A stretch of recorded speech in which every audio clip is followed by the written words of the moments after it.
सभी सुनने वालों को मेरा नमस्कार। आज हम माँ बाप और बच्चे के बीच के संबंध के बारे में एक लेख पढ़ेंगे। दोस्तों, मेरी आवाज में शायद उतना असर ना हो, लेकिन इस लेख की जो बातें मैं पढ़ूंगी उन बातों पर तुम ध्यान देना कि एक माँ बाप और बच्चे के बीच में किस तरह का संबंध होता है। माँ बाप किस तरह से छोटी छोटी बातों पर अपने बच्चों को डांटते रहते हैं और उन्हें ऐसा लगता भी नहीं कि तुम बेवजह ही डांट रहे हो। उन्हें लगता है कि हम जायज डांट रहे हैं, वो इस तरह से गलती ही करता है। लेकिन हम ये नहीं समझ पाते कि वो बच्चा है। हम अपने बड़े होने में इतने व्यस्त हो जाते हैं कि हम बच्चे का बचपन नहीं देख पाते। दोस्तों, ये फादर फारगेट्स का लिखा हुआ लेख है, जो अपने जमाने का बहुत ही प्रसिद्ध और लोकप्रिय लेख था। आज भी ये लेख पढ़ा जाना बहुत जरूरी है और इन बातों को समझना बहुत जरूरी है। तो चलिए शुरू करते हैं। सुनो बेटे, मैं तुमसे कुछ कहना चाहता हूँ। तुम गहरी नींद में सो रहे हो। तुम्हारा नन्हा सा हाथ तुम्हारे कोमल गालों के नीचे दबा हुआ है। तुम पसीने में लहलाट, घुंघराले बाल बिखरे हुए। तुम्हारे कमरे में मैं चुपके से प्रवेश करता हूँ, बिल्कुल अकेला हूँ। अभी ही कुछ मिनट पहले जब मैं लाइब्रेरी में अखबार पढ़ रहा था तो मुझे पश्चाताप हुआ। इसलिए मैं आधी रात को तुम्हारे पास खड़ा हूँ, एक अपराधी की तरह। जिन बातों के बारे में मैं सोच रहा हूँ, आज तुम पर बहुत नाराज हुआ। जब तुम स्कूल जाने के लिए तैयार हो रहे थे तब मैंने तुम्हें खूब डांटा। टॉवल की जगह आपने पर्दे से हाथ पोंछ दिए। मैंने आपको बहुत डांटा। जूते गंदे थे, फर्श पर इधर उधर चीजें फेंक रखी थी। मैंने तुम्हें भला बुरा कहा। नाश्ते करते समय तुम्हारे एक हाथ में कुछ चीज लिए हुए थे और दूसरे हाथ को डाइनिंग टेबल पर कोहनी रखा रखी थी। खाते समय तुम्हारे मुंह से ऐसे चपड़ चपड़ की आवाज आ रही थी तो भी मैंने डांटा।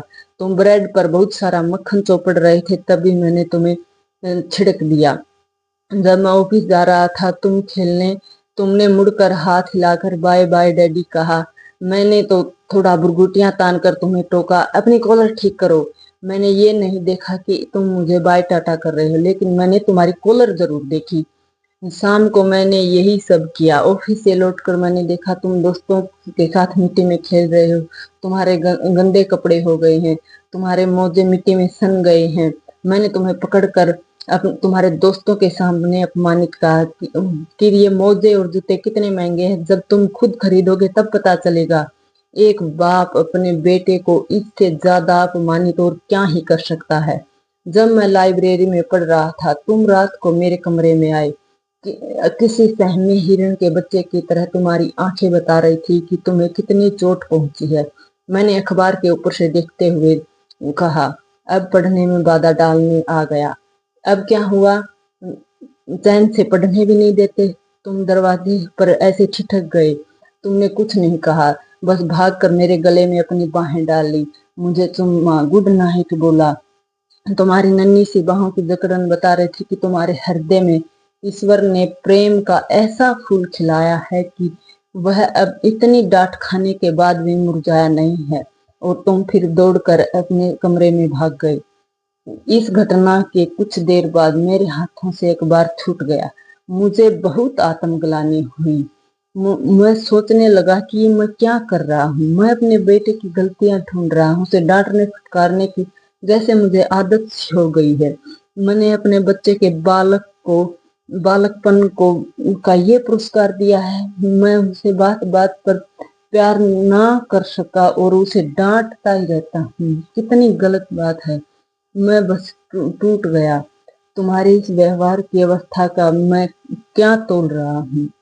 तुमने इतने प्यारे हो, इतने अच्छे हो और सच्चे हो। तुम्हारा नन्हा सा हृदय इतना बड़ा है जैसे चौड़ी पहाड़ियों के पीछे उगता हुआ सूर्य। सुबह की शीतलता। तुम्हारा बड़प्पन इसी बात से दृष्टि में आता है कि दिन भर डांट खाने के बाद भी तुम पापा को रात को प्यार करने आते हो। आज कुछ महत्वपूर्ण नहीं है बेटे। मैं अंधेरे में तुम्हारे सिराने आया हूँ और मैं यहाँ पर घुटने टिकाए हुए शर्मिंदा हूँ, आत्मग्लानि से भरा हुआ हूँ, आत्म करुणा से ओतप्रोत हूँ। एक पश्चाताप है, कमजोर पश्चाताप। मैं जानता हूँ कि यदि मैं तुम्हें जगाकर यह सब कहूंगा तो शायद तुम समझ नहीं पाओगे, पर कल से मैं सचमुच तुम्हारा प्यारा पापा बनकर दिखाऊंगा।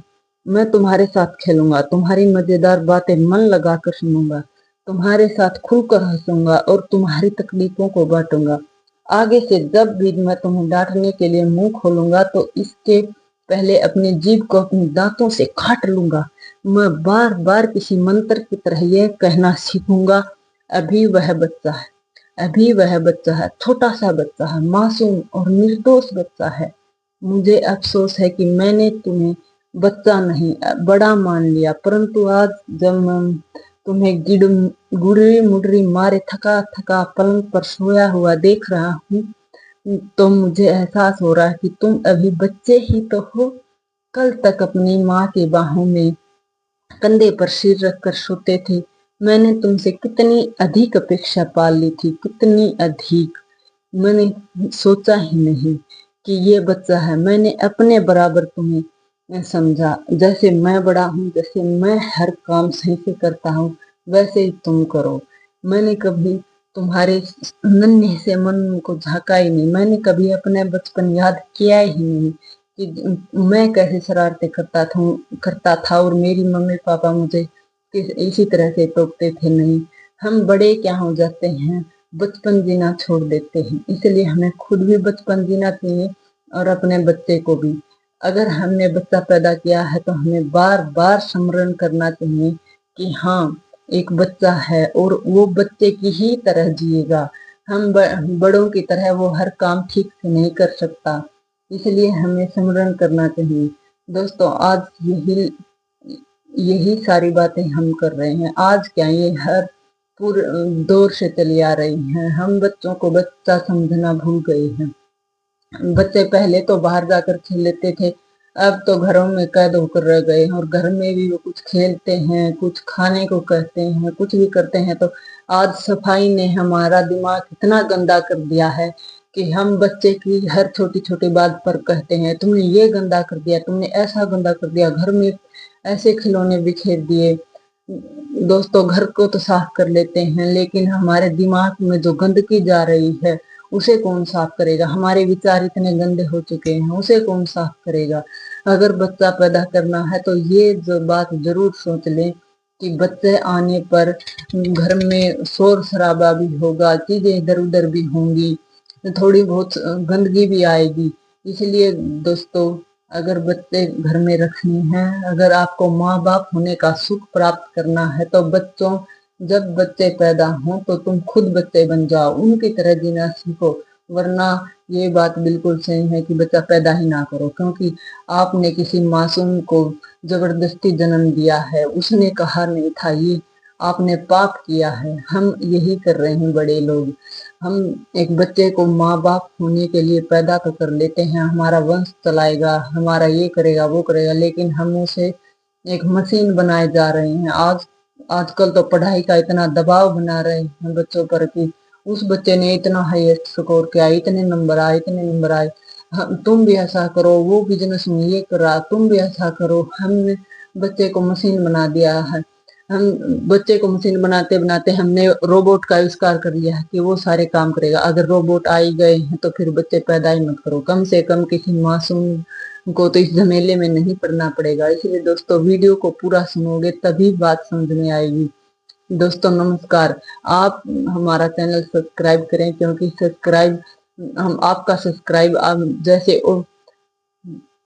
शॉपिंग में जो छूट होती है, जो डिस्काउंट होता है, वो जैसा तब फील होता है, वैसा ही जब आप हमारे चैनल को सब्सक्राइब करते हो तो हमें भी वैसा ही महसूस होता है कि हमें कुछ बोलने की, कुछ करने की छूट मिल गई है। हम अपने विचार रख सकते हैं आप लोगों के सामने। तो नमस्कार दोस्तों, वीडियो को लाइक करें, कमेंट करें कि हमारा लेख कैसा लगा और हमारी बातें आपको कितनी समझ में आई। धन्यवाद।